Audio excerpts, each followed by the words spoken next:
Shalom Ibu Bapak, sahabat orang hidup yang berbahagia dalam Yesus. Kita bersyukur karena Tuhan selalu baik buat kita dan memelihara kita sampai hari ini. Dan kita sehat di tengah-tengah situasi yang sulit seperti hari-hari ini. Kita bersyukur karena kita sehat dan baik, karena belas kasihan Tuhan, kemurahan Tuhan yang selalu mengiringi setiap perjalanan kita. Hari ini kita akan membahas satu tema penting. Ini studi kasus. Suami saya melarang saya untuk bekerja. Apa yang saya harus lakukan? Bagaimana sikap saya? Ya, saya baca satu ayat dulu dari Kejadian pasal 2 ayat yang ke-18, firman Tuhan. Tuhan Allah berfirman, tidak baik kalau manusia itu seorang diri saja. Aku akan menjadikan penolong baginya yang sepadan dengan dia. Nah, istri itu penolong bagi suami. Kalau kita katakan dia sepadan dengan suaminya. Jadi ketika suami melarang istri bekerja, maka ada dua hal yang harus diketahui di situ, dicermati di situ adalah apa alasannya. Yang kedua, apa tujuannya? Ya. Nah, untuk itu mari kita bicara dengan suami. Ya, apa alasan suami? Kita lihat dulu, apakah suami itu bersikap positif atau negatif? Bisa aja negatif. Tapi kita cek dulu karena kita belum tahu. Supaya apa? Kita tahu alasannya dan juga kita tahu apa tujuannya. Ya, sebab kalau kita tidak tahu itu, maka kita bisa salah bersikap. Nah, coba kita tanya. Waktu kita tanya, seringkali kita menemukan bahwa tujuannya baik sekali justru. Udahlah mama gak usah kerja. Ya, supaya mama kan bisa perhatikan anak-anak. Ingat anak kita 3 loh. Nanti kasihan kalau mama kerja, siapa yang lihat mereka? Berarti baik dong tujuannya. Nanti kalau mama kerja, bagaimana kalau rumah tangga kita terbengkalai? Papa sendiri mama tahu kerja dari pagi sampai sore, kadang-kadang malam. Nah, kalau mama juga katakanlah pulang jam 5 sampai rumah jam 6. Kita punya waktu berdua habis di luar. Anak-anak nanti siapa yang nampingi? Ya, suami mengatakan bahwa udahlah mama gak usah kerja. Gaji bapak kan lebih dari cukup, ma. Apa kurang? Kan cukup. Ya, bahkan nggak kita pakai 1/5 pun. Masih ada sebagian besar kita investasi atau nabung. Jadi menurut papa, mama gak usah kerja.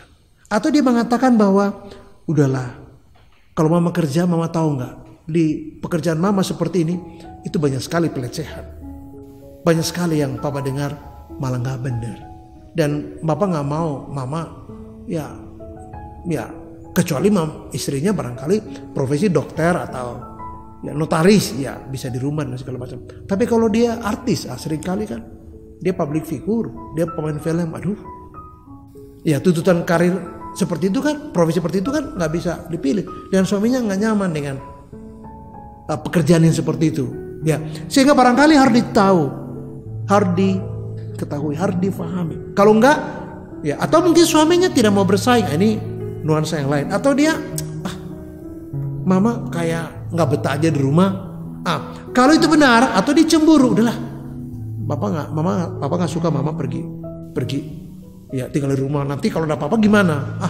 Jadi ada dua kemungkinan suami punya pandangan yang baik, yang positif. Udahlah mama gak usah kerja, kasihan mama terlalu capek. Cukuplah papa kerja, ya kan? Toh juga nggak kekurangan kita kan, bahkan berlebihan kan.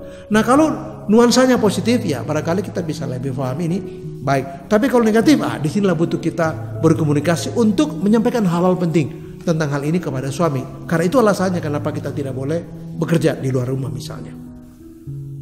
Yang kedua ialah mari kita berdoa dan yakinkan suami.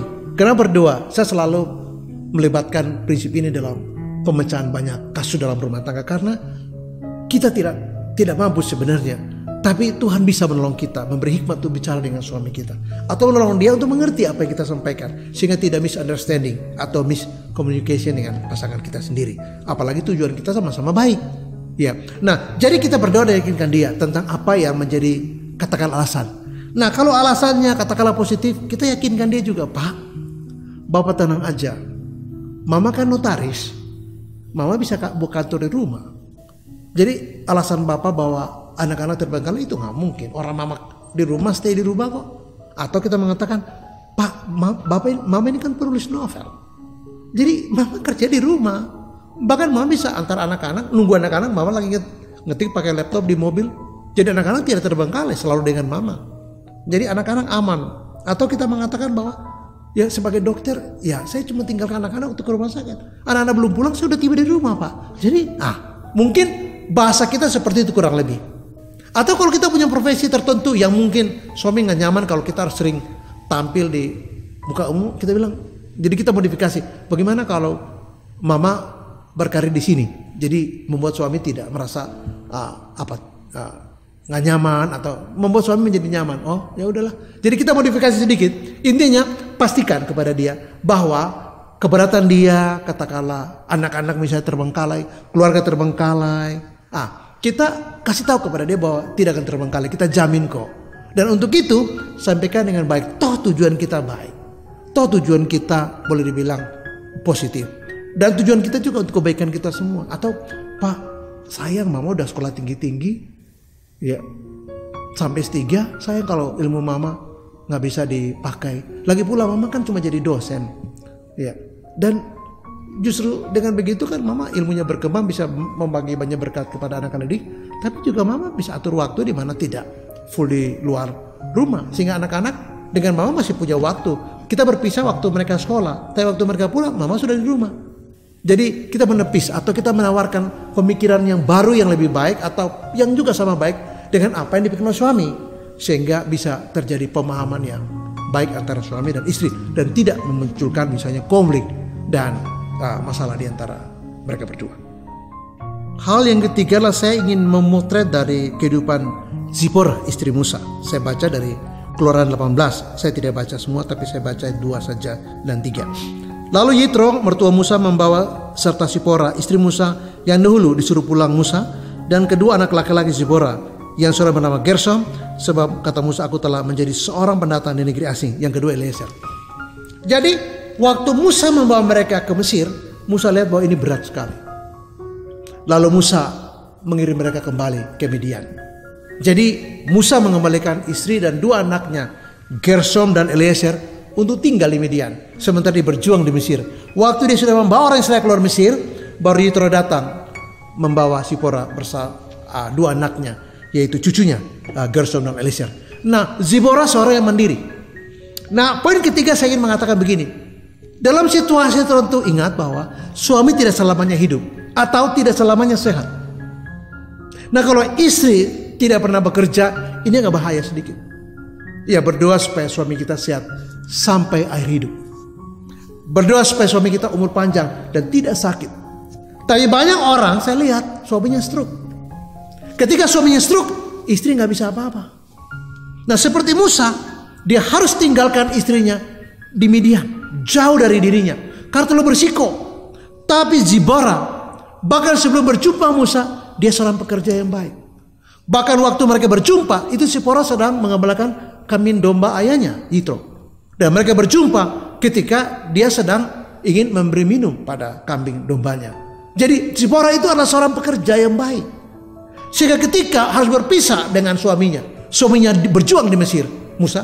Tapi dia harus berjuang untuk bukan cuma menjadi orang tua tunggal di sana bagi Gersom dan Eliezer, tapi menghidupi mereka. Sebab tidak mungkin dia berharap pada Yitro, orang tuanya, untuk menghidupi Gersom dan Eliezer, karena dia bertanggung jawab. Dan karena Zipporah biasa bekerja, ini tidak terlalu bermasalah. Masalah mereka terpisah, tapi Zipporah mampu. Nah ketika situasi darurat seperti terjadi, kalau istri tidak pernah bekerja, ini berat sekali. Saya mengerti banyak sekali konseling di mana istri menjadi ibu rumah tangga, tidak bisa tahu pajak, tidak tahu tentang laporan keuangan, tidak tahu bagaimana beli bahan, tidak tahu bagaimana pabrik, tidak tahu bagaimana segala macam, dia tidak tahu. Dia buta sama sekali. Dan dia banyak sekali ditipu, dimanipulasi oleh karyawan pabrik. Kenapa? Karena waktu suaminya meninggal, dia tidak tahu apa-apa. Dia blank sama sekali. Dan ketika dia sadar bahwa ini salah, itu salah, dia sudah ditipu. Jadi ada baiknya suami mempertimbangkan istri kerja. Karena apa? Ini untuk istri juga. Tapi juga ada satu situasi yang tidak pernah kita bayangkan bisa terjadi. Apa saja bisa terjadi kepada siapa saja, kapan saja, dan di mana saja. Ketika bayangkan satu hari suaminya meninggal, atau tidak meninggal tapi dia stroke dan gak bisa apa-apa. Pertanyaan saya, kalau istri tidak pernah bekerja, bagaimana dia bertanggung jawab untuk keluarga? Ini kan berat sekali. Jadi ada sisi positif yang istri harus coba komunikasikan dengan suami, supaya suami juga mempertimbangkan bahwa kalau istri bekerja, bukan hal yang buruk, tapi hal yang juga baik bagi diri istri, bagi anak-anak, tapi juga bagi suami. Terlalu banyak pernikahan saya lihat ketika suaminya meninggal, istri bingung sekali, akhirnya menikah. Begitu menikah rumah tangga jadi kacau. Kenapa? Karena si suaminya hanya mencintai istrinya, tapi tidak anak-anaknya. Kenapa? Karena dia tidak bisa menghidupi anak-anaknya, karena dia tidak bisa bekerja. Jadi sisi lain yang baik dari istri bekerja adalah seperti Zipora. Ketika situasi baru terjadi, dia bisa bangkit dan kemudian menyelamatkan anak-anaknya. Memang Musa masih ada, tapi Musa jauh di Mesir. Sementara Zipora harus bertanggung jawab dengan Gersom dan Eliezer di Midian, dan itu cukup jauh. Kalau sekarang kan bisa telepon, bisa video call. Tapi waktu itu bisa waktu lama sekali untuk bisa berjumpa dengan Musa suaminya, dan itu tidak mungkin. Jadi Zipora yang biasa bekerja harus bertanggung jawab menghidupi dua anaknya laki-laki, Gersom dan Eliezer, tanpa kehadiran ayah mereka, Musa. Hal yang keempat ialah dari teks pasal 1 kitab Daniel. Jadi Daniel ayat yang ke-8, bertekapan untuk tidak menjadikan diri dengan santapan raja dan dengan anggur yang biasa diminum raja. Diminta kepada pemimpin pegawai istana itu supaya ia tidak usah menjadikan diri. Nah, Daniel tidak mau makan makanan yang disediakan oleh raja untuk mereka yang dididik 3 tahun untuk bekerja kepada raja kemudian. Nah, tapi kemudian kepala yang bertanggung jawab untuk Daniel, Aspenas itu takut. Aduh, nanti kalau raja lihat kalian kurus, kalau lihat mereka pucat, waduh nanti saya dituduh. Jangan-jangan saya ambil jatah dari kalian untuk kalian makan seharusnya lebih mewah, tapi karena saya ambil, jadi kalian kurus begini, kurus krempeng gini. Nanti saya disalahkan. Dia bilang begini, udah gini aja lah. Coba adakan kami 10 hari. Biarkan kami makan sayur. Kami tidak menikmati anggur, daging dan segala macam. Biarlah kami makan sayur saja. Nanti setelah 10 hari, silakan Tuhan pertimbangkan. Lihat kondisi kami dibandingkan teman-teman kami yang lain. Kalau kami kelihatan lebih sehat, berarti ini bisa dilanjutkan. Tapi kalau kami kelihatan sakit-sakitan atau kurus kerempeng dan pucat, ya udahlah kami makan seperti itu. Dan kemudian dilakukanlah percobaan buat mereka. Ternyata perawakan mereka jauh lebih baik, mereka lebih sehat dan lebih segar. Dan setelah itu mereka makan sayur. Nah, apa logikanya buat kasus ini? Nah, begini. Yakinkan kepada suami. Mungkin ke suami agak parno atau mungkin gak begitu yakin. Biasanya suami itu suka gak begitu yakin. Ya mama kan udahlah gak usah kerja. Mari yakinkan suami kita bahwa ketika kita bekerja pun tidak ada yang terbengkalai. Jadi dugaan dia tidak tepat. Karena apa? Karena kita bertanggung jawab. Nah, logika itu, prinsip itu saya pakai di sini. Jadi buktikan kepada suami. Kasih tahu kepada suami bukan lewat kata-kata, tapi lewat bukti. Bahwa ternyata setelah saya bekerja, rumah tangga kita baik, anak-anak fine-fine aja, nilai mereka bagus, mereka sehat, rumah tangga kita harmonis, dan bapak sebagai suami tidak terbengkalai, bisa diurus dengan baik. Ya, bisa bangun pagi, siapin sarapan buat anak-anak, bisa pulang lebih awal sebelum anak-anak pulang, dan mama bisa tulis beberapa novel, atau mama bisa mengajar, atau mama bisa praktek di rumah sakit, atau praktek di rumah. Tapi tidak terbengkalai kan? Papa tidak berkurang apapun pelayanan dari mama, dan anak-anak pun sama, tidak berkurang apa-apa pelayanan dari mama. Jadi pekerjaan mama tidak menggerus waktu mama atau perhatian mama untuk tidak memberi perhatian kepada papa dan juga kepada anak. Nah, kalau sudah begitu suami gue, iya benar juga, hebat ya kamu. Udahlah, papa setuju. Kalau sudah begitu, suami akan melihat bahwa ternyata kita bukan saja serius, tapi kita mampu dan bertanggung jawab pada sebuah pilihan kita untuk bekerja, dan suami akan mengatakan, iya, kalau sudah begini, papa sepenuhnya percaya kepada mama. Dan itu yang saya katakan harus diyakinkan kepada suami dengan komunikasi yang positif, yang konstruktif, dan yang persuasif. Supaya suami akan melihat bahwa betul, saya bisa buktikan apa yang dikatakan itu benar. Ya, yang terakhir saya ingin mengatakan begini. Ketika kita menghadapi suami melarang itu, maka kita jangan negatif. Karena bisa saja tujuan atau maksud suami atau alasannya justru baik. Dia tidak mau kita lelah, kita tidak mau dia sakit, ya kita tidak mau dia, ya katakanlah harus berjuang. Tujuan kita supaya dia bisa lihat anak-anak, tujuan kita supaya rumah tangga kita baik, tujuan kita supaya ya dia nggak usah sakit. Kan lu barangkali pernah sakit, atau ya udahlah mama di rumah aja, toh juga semua cukup. Nah, pemikiran seperti itu, tujuan seperti itu baik dan positif. Ya, tetapi kita bisa yakinkan dia. Kita bisa berkomunikasi dengan dia.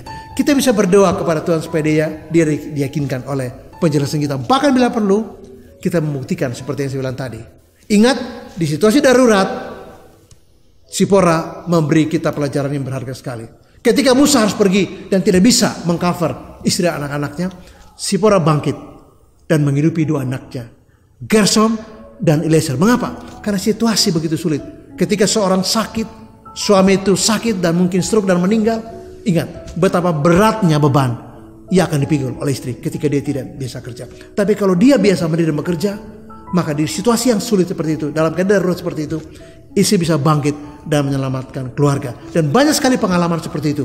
Istri yang tidak bisa bekerja berat sekali, tapi istri yang bekerja dia bisa tangani dengan baik. Kenapa? Karena dia sudah terbiasa untuk bekerja. Buktikan kepada pasangan kita bahwa apa yang kita katakan itu benar-benar baik, sehingga keraguan dia atas pekerjaan kita yang menyita waktu dan perhatian kepada keluarga, suami dan anak-anak, itu tidak terbukti. Malah yang terlihat adalah baik. Dan demikian suami akan mengatakan, kalau begitu Papa setuju. Terus memberkati dan salam.